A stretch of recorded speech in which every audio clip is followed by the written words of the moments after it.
You see your poster. Yes, thank you. Okay, you're welcome.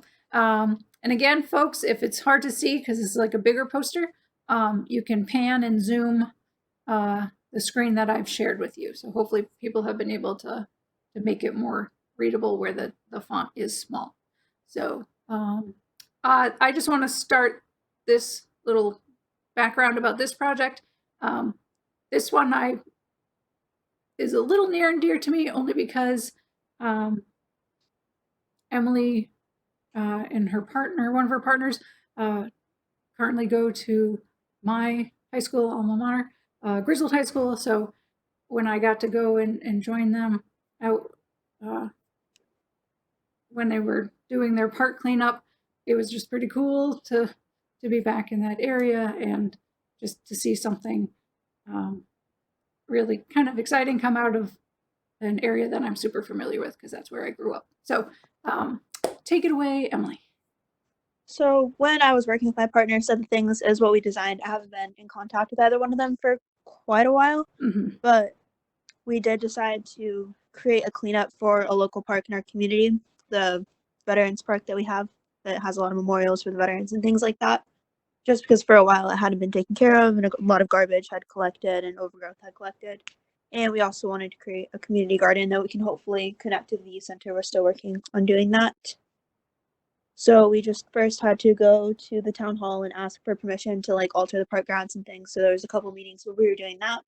And while we were there, we were approached by the Patchogue Friends of Patchogue Forest, which is a local group in our community that was working to get the gun range out of Patchogue Forest. Now they just do a lot of little projects like this and stuff. And they approached us and offered to help us, and they got the town hall people to like give us the permission. They came to the cleanup and helped a lot with that. And we also worked a lot with like community businesses and things like that to ask them for donations for the garden. We worked a lot with the greenhouse. They donated a lot of flowers and gear. Gravel donated a lot of soil and mulch to get the garden going. And we were there a lot over the summer. We were cleaning out the flower boxes and getting things ready. And then we had one particular day where we invited the community to come down and help us clean up the park. And that was our most intensive day where we got most of the cleanup done. We cleaned up a ton of brush and we got all of that cleaned up. We power washed the gazebo down and we totally redid the flower boxes that day and planted the flowers and got the mulch down. And we cleaned up all the memorials that had been covered up and like grown over. And we repaired a lot of the fences and things like that. And moving forward, we still have like a couple things to do. We were just waiting for the weather to get back to good. So we're about to start doing that again. And we're just hoping to maybe connect to the youth center and maybe get the youth programs that they have there involved with the garden because we're about to graduate and we won't be around to take care of it. Right. So we were hoping they could create a program with the garden and have like a gardening thing for a lot of the kids that go there, but they're also still getting set up. So we're waiting to get in contact with them. Okay. Yeah, because of the amount of work that you put into this, especially the gardens, it would be really nice if like you've got someone to kind of maintain that and keep them looking as beautiful as they looked at least last fall. I know it takes a lot of work, but if you're able to partner with the youth center, I think that would be fantastic. They're just still getting their ground down too. They're just reopening after a long time, so we're hoping that they can be able to get that started for us. Okay. Um, I know of some of the challenges that you've had with this project. You want to share a couple challenges with the group here? I know, especially maybe with the permitting. Yeah, it was just really difficult to get the town to allow us to do it because they were hesitant about it, just because it wasn't something they had been focusing on. And they do use the park for like a lot of events, and they didn't really like care about the environmental aspect of it, just because it is a very public area and they use it for a lot of like fairs and like festivals and those kinds of things. So it was just really hard working with them and getting them to like allow us to do that and understand like the impact that they were having on the area because they didn't really consider it like a park where like wildlife was, and we did try to show them there was wildlife that was there and using it. So it did need to be like maintained. Mm-hmm.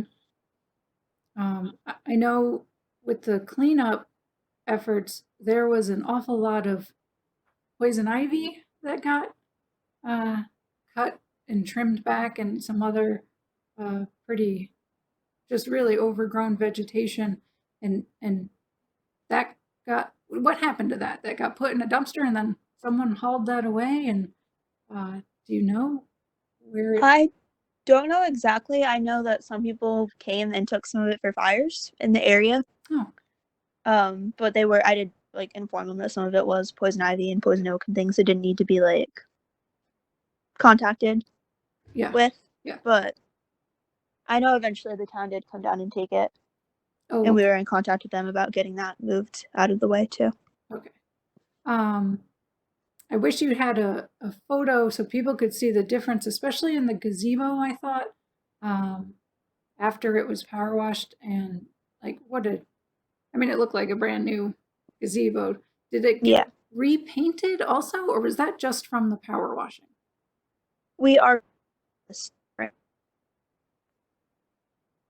Oh, what was that? We are repainting it this spring. We Oh, haven't you done that are. yet. Wow. Yeah. Good for you. Have you noticed or chatted with any residents and have they expressed? I have noticed a lot of people did notice it, especially the flowers. A lot of people were very happy about that, but a lot of people did notice that the paths were cleared and a lot of things were cleared out of the area, and it was a lot less trash and waste and those sorts of things. Yeah, yeah. I think a project like this can make a really big impact on a community, especially, this park is used quite a bit, uh, and it's just showing, that folks can take a little more pride in the area especially if they also help to keep it looking as nice as it looks after your cleanup. Um, so, I know it probably took a long time, especially with the permitting and everything and coordinating. And I do think though that the impacts are pretty long term. Um, were you personally responsible for reaching out to the local organizations and businesses about the donations? Yeah, I went around one day just to anywhere that would like be possible, and I just talked to them about what we were doing. We made posters to give them and stuff like that, and just asked them to contact us if they were interested in donating anything or being involved. Great. Yeah. No, I mean, the flowers, especially, they really do make a huge difference. Lori asked, what was the most interesting item you found during the cleanup?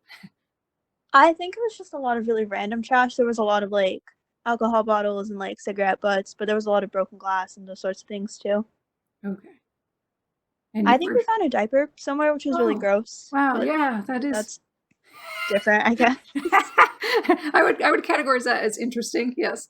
On your poster, it says that you filled about 3 to 5 large trash bags with litter, and it's not for people that don't know the area. I mean, it's a pretty small park, right? Yeah, it's Um, relatively small. yeah. So I mean, several bags worth of garbage. I think is a lot for that area. Though I think in the places where the fence goes um, around the water, I think that's an easy spot for trash to get.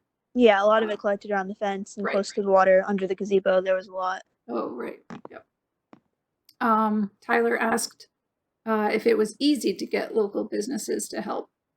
Some were very quick to do it. The greenhouses, especially, very quick to get involved, but a lot of others were hesitant and they wanted to know why, and they wanted to know if they had to pay or like what the point was. So it wasn't necessarily easy, but it wasn't extremely hard. Some were a lot more willing than others.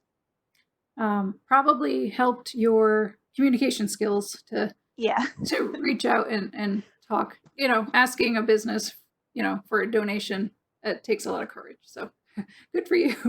Thank you. Um, and Claudia asked if there were any schools close by because they could help possibly with, preacher We are cleanup. also thinking about that because my high school recently created a rule where all incoming freshmen have to complete at least 10 hours of volunteer work per week. So we were hoping to maybe get in contact with the guidance counselor and maybe create that as some kind of volunteer opportunity, like going down and taking care of the flowers and like weeding the garden, watering them and all of that. Oh, yeah. And if they did go and do that for us, then that could obviously count as a great volunteer thing for them.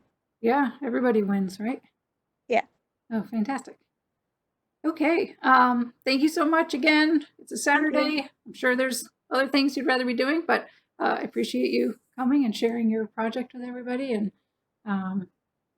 yeah, I'm hoping to see that the youth center ownership moves forward, if that's possible. So, and I know I will probably stop by and look at the flowers the next time I am in town. So, Thank you. thank you. Okay, I'm gonna go ahead with my final folks on my list, and then at the end maybe check back and see if any other people I missed have rejoined us.